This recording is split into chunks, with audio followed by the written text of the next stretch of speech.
दोस्तों नमस्कार, जय भीम, सत श्री अकाल, आदाब। मैं उमेश करुणा और हमारे साथ है आज एक मेहमान जो कि सागर लिसाड़ी के नाम से जाने जाते हैं। काफ़ी सुर्खियों में रहते हैं, यहाँ तक कि जो आज युवाओं की दिन बात कहे, युवाओं के दिलों की धड़कन है और आज़ाद समाज पार्टी के एक कर्मठ व काफ़ी ही दबंग नेता आज सागर लिसाड़ी जाने जाते हैं। और सागर लिसाड़ी से हम आज बात करेंगे और उससे पहले हम इनकी और भी कुछ बातें बता दें कि जेल भी काट चुके हैं समाज के लिए, और उसके अलावा जो कि चंद्रशेखर आज़ाद जी के बहुत ही करीबी माने जाते हैं। जी सागर जी, बहुत बहुत स्वागत है आपका हमारे बहुजन अंचल में। बहुत बहुत धन्यवाद उमेश भाई, आपने हमें बुलाया, इसके लिए बहुत बहुत धन्यवाद। जय भीम। जी, तो सागर, जैसे कि आज के समय में यदि हम राजनीति से स्टार्ट करें इन बात को, क्योंकि राजनीति का इस समय दौर चल रहा है जो कि जिला पंचायत के चुनाव भी नज़दीक है, और उसके अलावा जो समाज के शोषण को लेकर भीम आर्मी व आज़ाद समाज पार्टी से संबंधित बातें हम बाद में करेंगे। जी जी।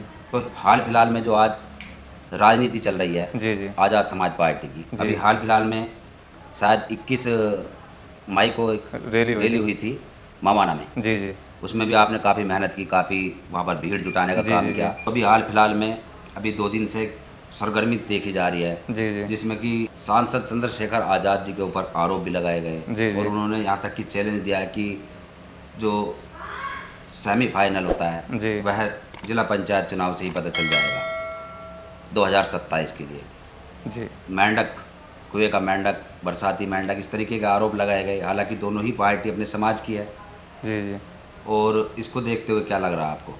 देखिए, मीडिया के लोगों को ऐसा लग रहा है कि भाई चंद्रशेखर जी के लिए कहा गया, लेकिन क्या आपको लग सकता है कि बहन जी अपने समाज के व्यक्ति को मेंढक कह सकते हैं? क्या ना ही नाम लिया उनका, तो क्या लग सकता है आपको? फिर इस मीडिया के लोगों को खुद समझना चाहिए कि इन अफवाहों को नहीं फैलाना चाहिए कि राष्ट्रीय अध्यक्ष जी के बारे में बोला है। मैं तो, हमारी लड़ाई भाजपा के लोगों से है, उन लोगों से है जो मनवादी विचारधारा लाना चाहते हैं, लेकिन आजाद समाज पार्टी इस देश के अंदर अंबेडकरवादी विचारधारा ला कर रहेंगे और 2029 के चुनाव में दिल्ली के लाल किले से जय भीम का झंडा फहरेगा। जी। और 27 की रणनीति? 27 की रणनीति हमारी 26 के जिला पंचायत में लगातार आज़ाद समाज पार्टी के राष्ट्रीय अध्यक्ष माननीय चंद्रशेखर आज़ाद जी लगातार गांव-गांव जा रहे हैं, जिले-जिले जा रहे हैं और मंडल-मंडल जा रहे हैं। प्रदेश में जो कार्यक्रम हो रहे हैं माननीय राष्ट्रीय अध्यक्ष जी के, वहाँ पर जी वहाँ पर जाकर कार्यकर्ताओं को संबोधित कर रहे हैं और कार्यकर्ताओं को दिशा निर्देश दे रहे हैं कि जाकर अपने गांव-गांव में फील्ड में जाकर तैयार करो। जिसका बूथ मजबूत होता है उसका यूथ मजबूत होता है, यानी जिसका यूथ मजबूत उसका बूथ मजबूत। तो इसलिए माननीय राष्ट्रीय अध्यक्ष जी ने कहा कि अपने बूथ लेवल पर जाकर अपने कार्यकर्ताओं से मिलते रहो और बूथ को मजबूत करो, जब तो हम चुनाव जीतेंगे। जब हमारा बूथ मजबूत नहीं होगा कैसे चुनाव जीत सकते हैं?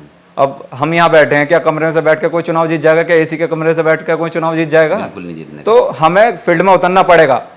मैं राष्ट्रीय अध्यक्ष जी के साथ करीबन 6 साल से हूँ और राष्ट्रीय अध्यक्ष जी ने इसलिए हम पे इतना प्यार मोहब्बत करते हैं हमसे, क्योंकि हम फील्ड में रहते हैं, समाज के हित के लिए आवाज़ उठाने का काम करते हैं।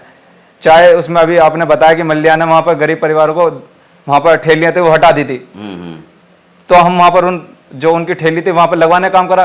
ये मेरे व्यक्ति नहीं, ये हमारी जो पूरी टीम आज़ाद समाज पार्टी, उन सबकी ताकत है जो वहाँ पर गरीबों को ठेले वहाँ पर दिलवाने का काम करा। जी। और किन्होंने की आप बात करते हैं ज़मीन की, उसको भी हमारी पूरी जो टीम है और राष्ट्रीय अध्यक्ष जी हमें दिशा निर्देश देते रहते हैं कि आपको संवैधानिक दायरे में रहकर अपनी आवाज़ को उठाना है, चाहे वो सड़क पर अपनी बात को रखनी है, और कोई बात होती है मेरठ जिले की, चाहे वो किसी भी तरीके की हो, तो हम माननीय राष्ट्रीय अध्यक्ष जी को अपनी बात बताते हैं कि अध्यक्ष जी ये संसद में बात रखनी है। तो अध्यक्ष जी बिल्कुल पूरी बहुजन समाज की आवाज़ को उठाने का काम करते हैं। ये नहीं कि सिर्फ दलितों के नेता हैं तो सिर्फ दलितों की आवाज़ उठाएंगे, चाहे वो अभी गुजर रेजिमेंट की बात हुई, भारत रत्न दिलाने के लिए कहा। जी, हम बता दें दर्शकों को कि सरधना के अंदर एक गांव पड़ता है जहां पर एक दलित समाज को घोड़ी से उतार दिया गया था, दूल्हे को। जी। और उसमें सागर लिसाड़ी ने आवाज़ उठाई थी। वह वीडियो हमने अपने चैनल के माध्यम से दर्शकों को दिखाई थी, जिसमें कि सागर लिसाड़ी जी ने सांसद चंद्रशेखर आज़ाद जी से पीड़ितों की बात कराई थी फ़ोन पर वीडियो कॉल के जरिए, और उसके अलावा उनको इंसाफ मिला, क्योंकि पहली बार ऐसी वारदात हुई थी मेरठ के अंदर जो कि दलित दूल्हे को घोड़ी से उतारा गया था। वरना ऐसी सागर लिसाड़ी जेल भी काट चुके, समाज के ऐसे मुद्दों को उठा चुके हैं। और अब बताएंगे जी, जो जेल काटी थी आपने वह किस मुद्दे पर देखिए काटनी पड़ी? देखिए समाज के जो कोई भी कार्य होता इसमें व्यक्ति को डरना नहीं चाहिए। ये जेल तो व्यक्ति के लिए लगे रहता है कि जेल, अरे मुकदमे तो चलते रहते हैं। देखिए मैं तो ये कहना चाहता हूँ नौजवान साथियों से कि बाबा साहब डॉक्टर भीमराव अम्बेडकर जी ने कहा था कि शिक्षा वैसे अन्य का दूध है, जो पिएगा वही दाढ़ेगा। इसलिए हम पहले खुद एजुकेटेड होंगे तो फिर हम समाज के बीच में अपनी बात रखेंगे। और कभी कभी ऐसा भी होता है कि मुकदमे लग जाते हैं, लेकिन इन चीज़ों से डरना नहीं चाहिए। बिल्कुल बिल्कुल। हमारे समाज के अंदर एक से एक कौम में इतने मजबूत व्यक्ति हैं जो जेल पेल से कुछ नहीं डरते, और मुकदमे तो मेरे लिए मेडल है। मैं डरता उड़ता नहीं मुकदमे से, और डरना भी नहीं चाहिए, क्योंकि मेरे परिवार में खुद के सरकारी सब संपन्न लोग हैं। तो उन्होंने, मेरे परिवार के लोगों ने कह रखा कि आप लगातार समाज के लिए कार्य करते रहो, हम आपके साथ हैं। तो इसलिए जब तक आपका परिवार, आपका घर सपोर्ट नहीं करेगा तो आप कुछ नहीं कर सकते। इसलिए घर परिवार का सपोर्ट होना बहुत जरूरी है। मैं तो समाज के नौजवान साथियों से यही कहूँगा कि आप पहले अपने शिक्षा में ध्यान दो। शिक्षा जब आप मजबूत कर लोगे, अपनी बुद्धि का विकास कर लोगे। बुद्धि का विकास कहाँ से होगा? बाबा साहब डॉक्टर अम्बेडकर जी की विचारधारा से पढ़ने से होगा। जो मेरी बुद्धि का विकास जो हो रहा है ना, बाबा साहब डॉक्टर अम्बेडकर जी की विचारधारा, मान्यवर साहब काशीराम जी की, रविदास जी की विचारधारा से, संत कबीर जी की विचारधारा से, तमाम ऐसे महापुरुष जिनसे हमें बहुत कुछ सीखने को मिलता है, उनको पढ़ते हैं जब। इतनी कम उम्र में आपने जो ये प्रोग्रेस हासिल की, जी, इसके पीछे का क्या रहस्य है वो बताइए दर्शकों को। देखिए रहस्य, देखिए जब किसी के ऊपर उत्पीड़न होता है तो व्यक्ति पहले खुद अपने बारे में सोचता है कि समाज पे, जब पहली घटना मैं आपको बता दूं, पहली घटना घटती है हमारे पड़ोस में पड़ता है बिजोट गांव, लिसाड़ी के बराबर में। वहाँ पर डॉक्टर भीमराव अम्बेडकर जी की प्रतिमा को उसे खंडित कर दिया गया कुछ मनुवादियों द्वारा।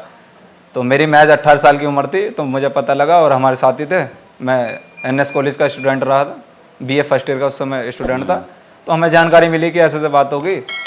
तो मेरे साथी थे, नु भाई ऐसे बात होगी, अब कैसा करना? मैंने कहा आप बताओ कैसा करना। नु भैया नु चाहे कुछ भी हो जाए, बाबा साहब डॉक्टर अम्बेडकर जी की प्रतिमा वहीं लगनी चाहिए। हमारे साथ ही पूरी टीम चली, वहाँ पर गाँव पहुँचे बिजोट के अंदर, और इंस्पेक्टर साहब उस समय थे। मेरी महज 18 साल की उम्र थी और आज 23 साल की एज है मेरी। तो वहाँ पर पहुँच गए। पहुँचने के बाद इंस्पेक्टर साहब से बातचीत हुई। इंस्पेक्टर साहब, मैंने कहा इंस्पेक्टर साहब या तो 2 घंटे के अंदर प्रतिमा लग जानी चाहिए यहाँ पे, और 2 घंटे के अंदर प्रतिमा लग जानी चाहिए, और प्लस जो आरोपी है उन पर मुकदमा लगा के SC/ST एक्ट के तहत उन्हें जेल भेज दो। आपके पास 2 घंटे। तो इंस्पेक्टर साहब ने कहा नो ठीक है। 2 घंटे से ऊपर हो गया।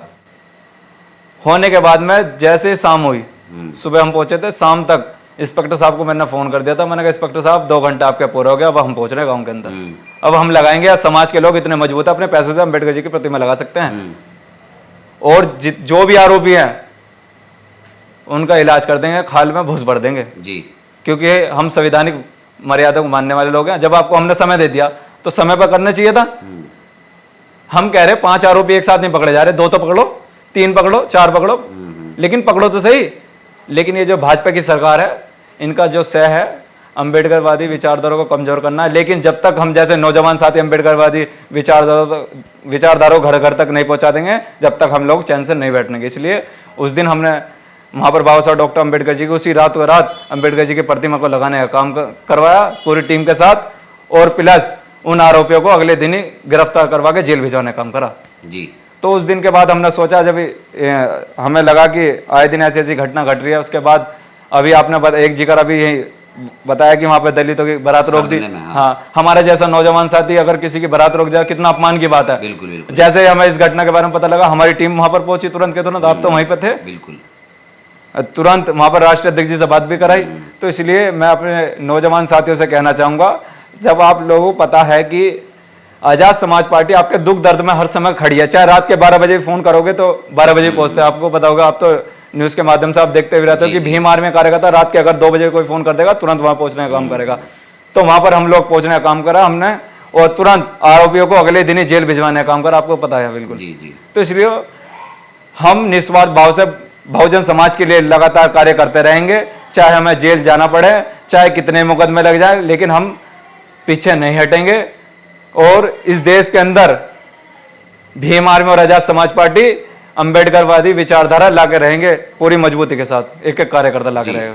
यानी हम अम्बेडकरवादी है, हाँ। संघर्षों के आदी है। बिल्कुल बिल्कुल। अभी आपने प्रतिमा की बात कही है जी जी कि आपके प्रतिमा से संघर्ष शुरू हुआ था जी आपके जी जीवन में। जी जी और आज प्रतिमा की दिन बात कहे तो मध्य प्रदेश के ग्वालियर हाई कोर्ट में जो जी जी प्रतिमा का विवाद चल रहा है, जिसमें मनुवादी वकीलों की एक फौज खड़ी हो गई। हम्म वे कह रहे हैं कि बाबा साहब अम्बेडकर जी की हम प्रतिमा नहीं लगने देंगे, और उसको लेकर यहाँ तक कि यह भी कह रहे हैं कि बाबा साहब अम्बेडकर जी संविधान निर्माता नहीं है। हम्म और भीम आर्मी व आज़ाद समाज पार्टी ने ऐलान कर दिया है 11 जून का, और उसमें वहाँ पर बहुत बड़ा एक आंदोलन होगा। यहाँ तक कि इस चीज़ को देखते हुए लग रहा है कि प्रतिमा तो लग कर ही रहेगी। और उसके अलावा बोधगया में भी आंदोलन चल रहा है, वो भारत पाकिस्तान के युद्ध की वजह से स्थगित कर दिया गया था।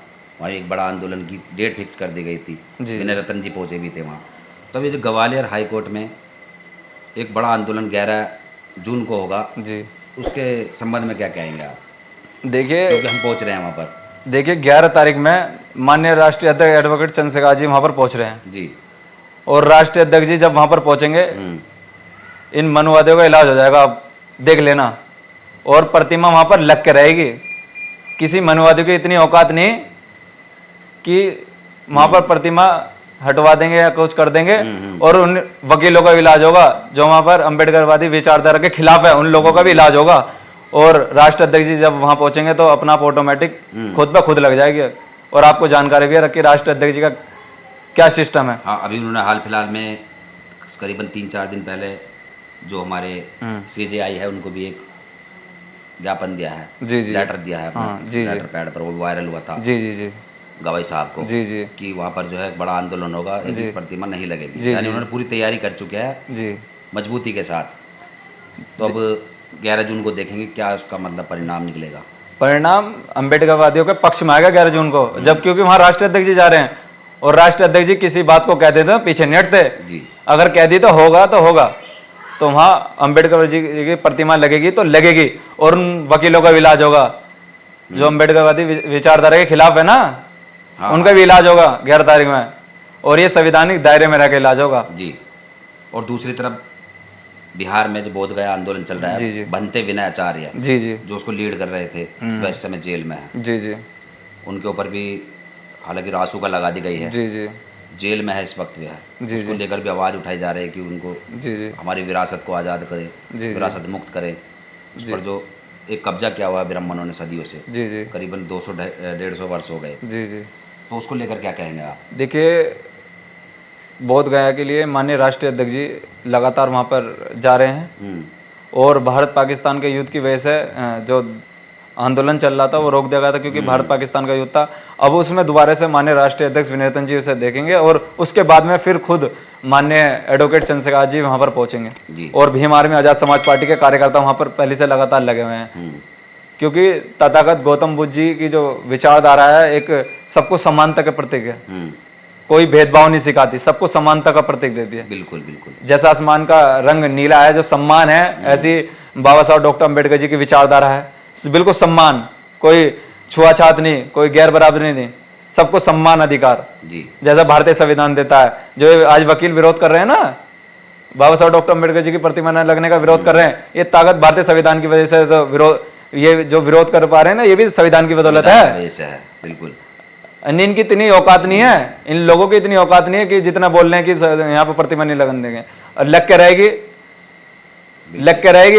11 तारीख में प्रतिमा, क्योंकि माननीय राष्ट्रीय अध्यक्ष एडवोकेट चंद्रशेखर जी पहुंच रहे हैं वहां पे।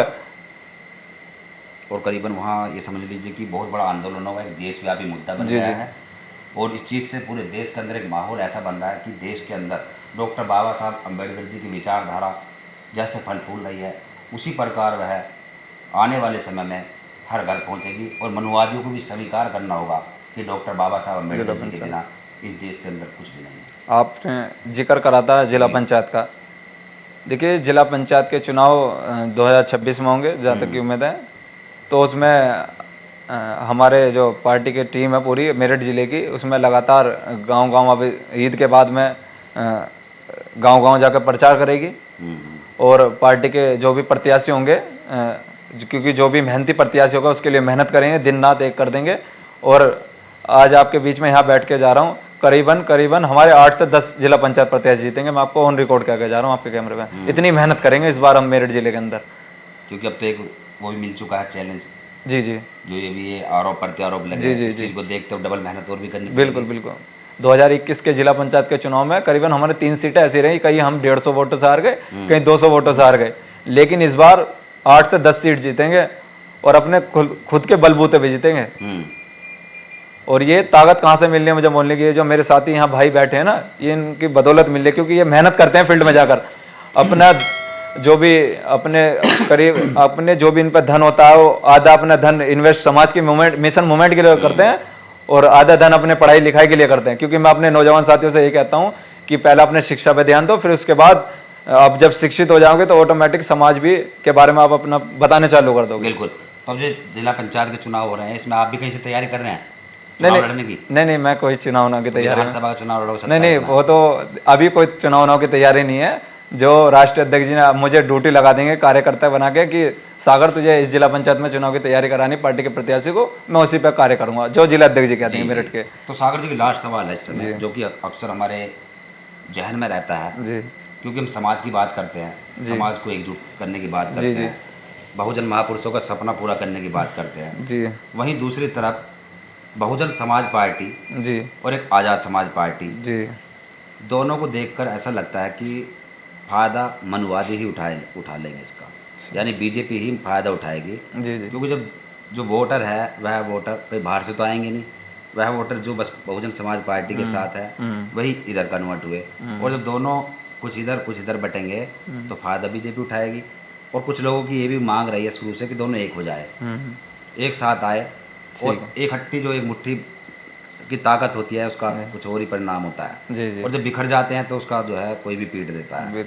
तो इस चीज़ को देखकर आपको नहीं लगता कभी कभी ऐसा कि ये बहुत ही मतलब एक तरह से बिखराव हो रहा है?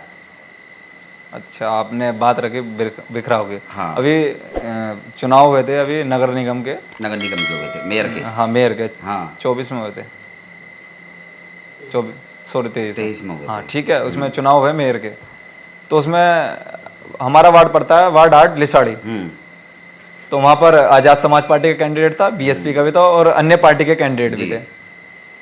तो लोगों में थी बात कि वोट बिखरेगा, लेकिन समाज के लोगों ने उस कैंडिडेट का साथ दिया जो उनके दुख दर्द में खड़ा था, जो उनके लिए हक की आवाज़ उठाने का काम करता है।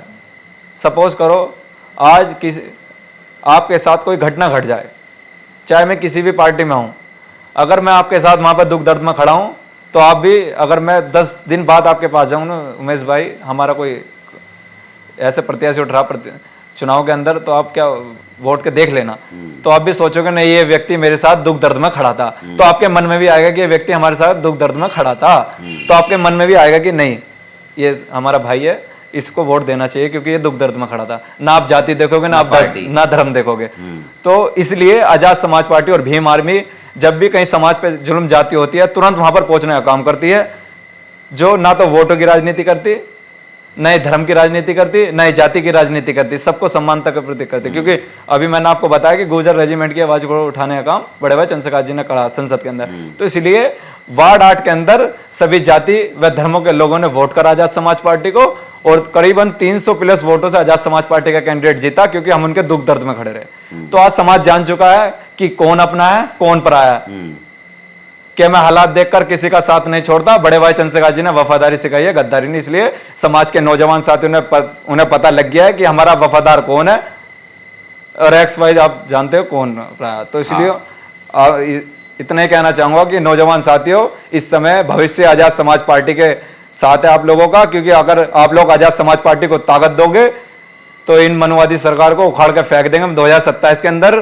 क्योंकि जब तक आप लोग नौजवान साथी अगर आजाद समाज पार्टी के साथ नहीं जुड़ोगे, तब तक ये मनुवादी सरकार हम लोगों के ऊपर आए दिन अत्याचार करते रहेंगे। इसलिए नौजवान साथियों, आप लोग 2027 और 26 के चुनाव में आजाद समाज पार्टी का साथ दें, और जब तक हम लोग सत्ता में नहीं होंगे तब तक हम कुछ नहीं कर सकते। और जब हम लोग सत्ता में आ जाएंगे तो नौजवान साथियों को रोजगार देने का काम करेंगे, उन्हें नौकरी भी देने का काम करेंगे, और जो हमारे जो स्टूडेंट हैं, जो उसमें चिकित्सक हैं, उन्हें भी अच्छी व्यवस्था में लाने का काम करेंगे। जैसे आरडीएम, एसएसपी मनवादी लोग बैठे हुए हैं, उन पर बहुजन समाज के व्यक्ति बैठने का काम करेंगे जब आजाद समाज पार्टी की सरकार होगी। बिल्कुल, ये आपके चैनल के माध्यम से बता रहे हैं हम जी। हाँ, सागर ने बहुत अच्छी बात कही है। ये नौजवान साथियों से अपील की है कि नौजवान साथियों 2027 में या उससे अलावा चुनाव होंगे, या आज़ाद समाज पार्टी को सपोर्ट करें। लेकिन आज़ाद समाज पार्टी के जो नौजवान साथी है, नौजवान साथी से ही केवल काम नहीं चलेगा, बुजुर्ग, महिलाएं, ठीक, और उसके अलावा नौजवान साथियों में से करीबन, यदि हम बात बताएं आपको, कि 40% की तो वोट भी नहीं है।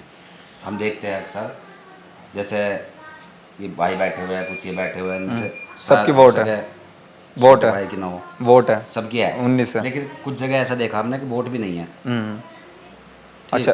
तो हम, मतलब मेरा ये है पर्सन इसका, कि बुजुर्गों को या जो पुराने लोग हैं उनको भी अपील करें आप। देखिए, मैं आपको बता दूं, आपने माता बहनों की बात करी। हाँ। अभी मैं खुद माननीय राष्ट्राध्यक्ष जी के पास मैंने समय लिया थोड़ा, 23 तारीख में, अभी रैली के बाद में खुद माननीय राष्ट्राध्यक्ष जी ने कहा कि जो हमारी माताएं बहनें हैं जिन्होंने रैली के लिए प्रचार करा, उन्हें मैंने कहा राष्ट्राध्यक्ष जी उन्हें मिलना है, बहन है हमारी, उन्हें तुरंत राष्ट्राध्यक्ष जी ने समय दिया। तो हम तो खुद, मैं आपको इसलिए कहना चाहता हूँ कि जो नौजवान साथी है वो इस मिशन मूवमेंट को समझे, और जो हमारी माताएं बहनें, मैं खुद दिल्ली लेके गया, आपको तो पता ही होगा, बिल्कुल बिल्कुल। और जो हमारे बहुजन समाज के यूट्यूबर है उनको भी लेके गया था।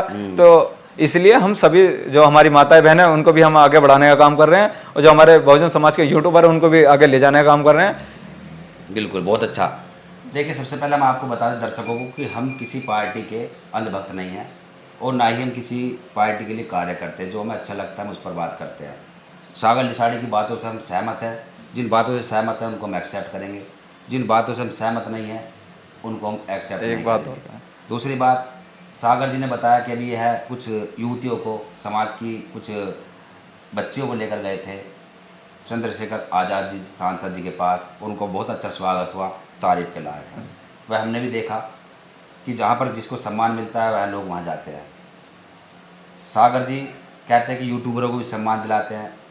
अभी तक हमने सागर जी से कभी ये नहीं कहा कि चंद्रशेखर जी का, सांसद जी का एक इंटरव्यू करा दे, या हमें भी, मतलब जैसे आप युवतियों को लेकर गए थे इस तरीके से ले जाए, क्योंकि जब तक तिल गवाही नहीं देता किसी कार्य की तब तक उस कार्य को नहीं करते, हमारा उसूल है। जी अब बताइए आप। मैं देखिए इतना ही कहूँगा कि उमेश भाई, माननीय राष्ट्राध्यक्ष जी जो समाज के, चाहे वो क्रिकेटर हो, चाहे वो किसी भी अन्य फील्ड में हो, जैसा आप यूट्यूबर हो, आप बहुत अच्छा आपका, मैं सभी दर्शकों से कहना चाहता हूँ कि उमेश भाई के जो विचार हैं बिल्कुल एकदम सटीक होते हैं, वो किसी पार्टी विशेष के लिए नहीं होते, बिल्कुल निष्पक्ष बिल्कुल रखते हैं। आपका हमें व्यवहार बहुत अच्छा लगा जी। हमारी आपकी 2 महीने हो गए मुलाकात को, तो लेकिन आपका व्यवहार बहुत अच्छा लगा, और हमारी दोस्ती आपकी बराबर चलती रहेगी। हमारी अभी जो बातें हुई, इन पर आपका क्या प्रतिक्रिया है, कमेंट्स में अपनी प्रतिक्रिया जरूर दें, और देखते रहिए बहुजन हलचल।